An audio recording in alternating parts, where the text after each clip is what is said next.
It's January 22nd, 2018, and it's time to review 5 of the most outrageous, infuriating, or just plain baffling things that have happened lately. It's your Facepalm 5. Let's count them down.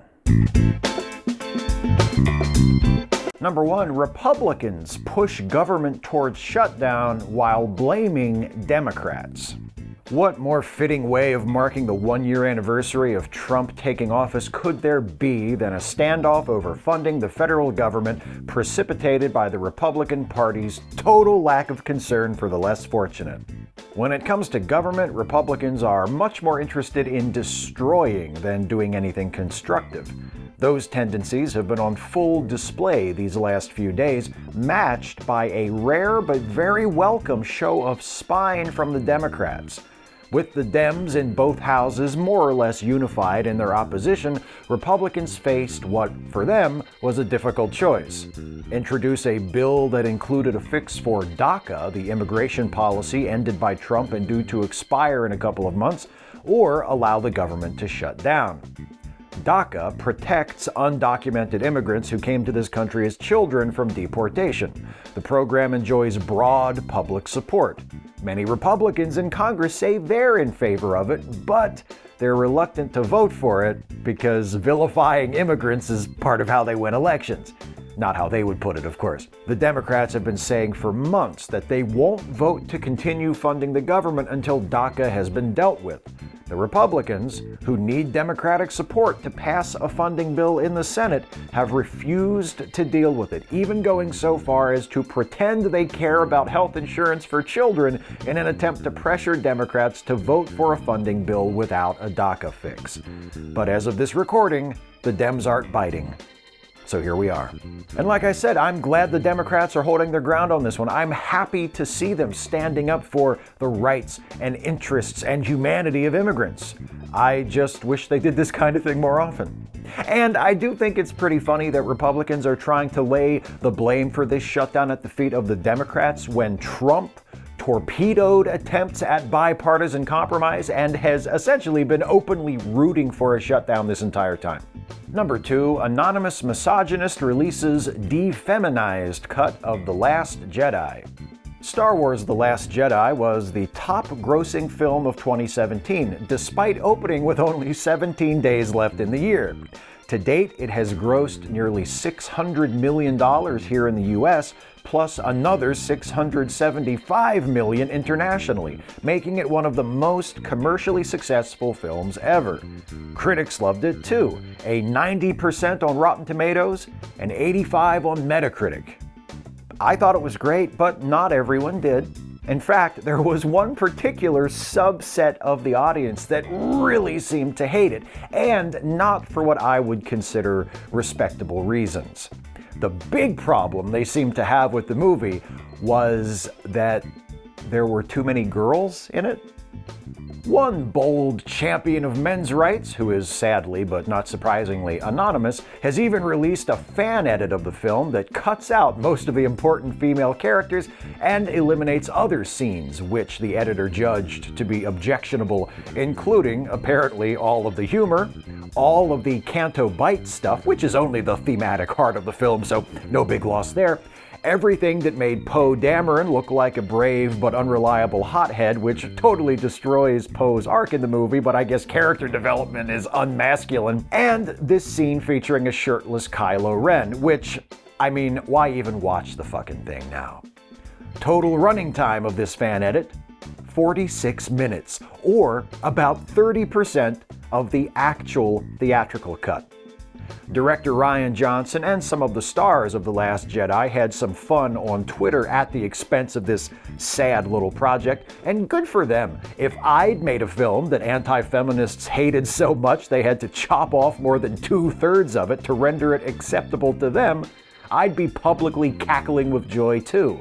As terrible as this self-declared chauvinist cut of Last Jedi sounds, its existence does provide us with some insight into its creator and others of like mind. It's born of fear and ignorance.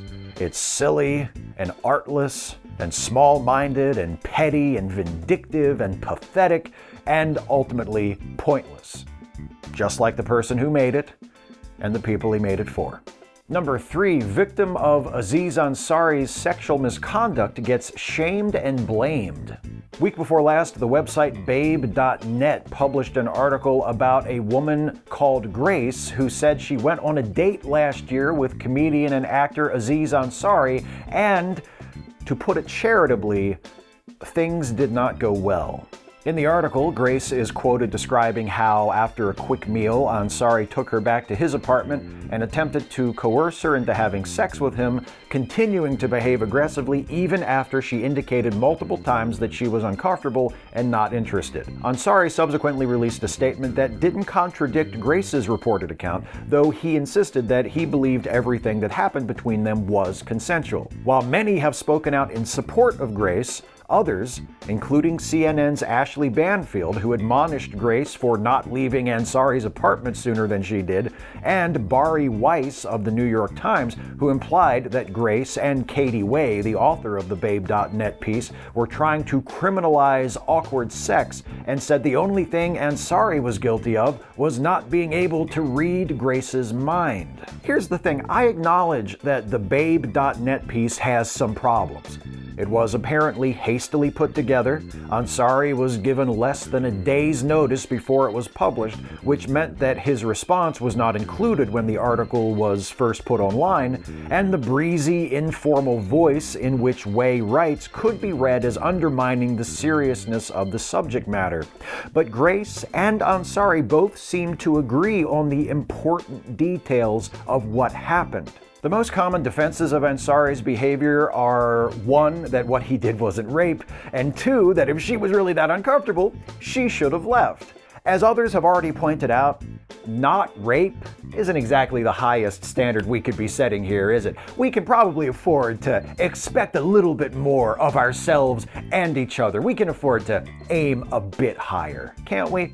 And as for what she should or shouldn't have done at the apartment that night, personally, I'm not interested in armchair quarterbacking the role this woman played in her own sexual assault. Maybe she could have been more assertive. Maybe she should have left the apartment sooner than she did. Maybe she shouldn't have acquiesced as much as she did to his advances. None of that matters because she didn't do anything wrong. He did. According to her report, which he does not dispute, she indicated to him multiple times, verbally and through her actions, that she was not interested, no mind reading necessary, and he continued to pressure her. The fact that he did not actually force her to have sex with him does not mean that his behavior was acceptable or defensible. It's not. And I'm pretty sure what to do when he won't take no for an answer is a conversation that people have already been having for centuries, whereas how to take no for an answer is a conversation that clearly a lot of us still need to have and pay attention to and internalize and put into practice in our everyday lives. And we should be taking stories like this one as opportunities to finally have that conversation instead of trying to change the subject. Number 4, YouTube responds to scandal by punishing small creators. A few weeks ago, popular YouTuber Logan Paul uploaded a video that he shot in Japan's suicide forest that included footage of an actual dead person who had committed suicide in the forest. The video provoked outrage across the internet, and YouTube responded by making it more difficult for smaller YouTubers to profit from their videos. Now, I know that doesn't make sense to you and me, but it does fit the established pattern of how YouTube deals with its problems. First, YouTube apologizes for whatever specific event caused all the uproar. Then it implements a policy change that does nothing to fix the problem and makes the platform less hospitable to users who had nothing to do with it. So instead of banning Logan Paul's channel from the platform and, say, hiring more people to review reported content to help ensure fewer videos that violate community standards are allowed to remain on the site, YouTube removed Paul from its premium advertising program and canceled some upcoming projects they had planned with him. But his channel, with its 15 million subscribers, is still up and monetized. Meanwhile, YouTube announced new restrictions on who could monetize their content. Channels without at least 1,000 subscribers and 4,000 hours of total watch time in the past 12 months will no longer be eligible for YouTube's partner program.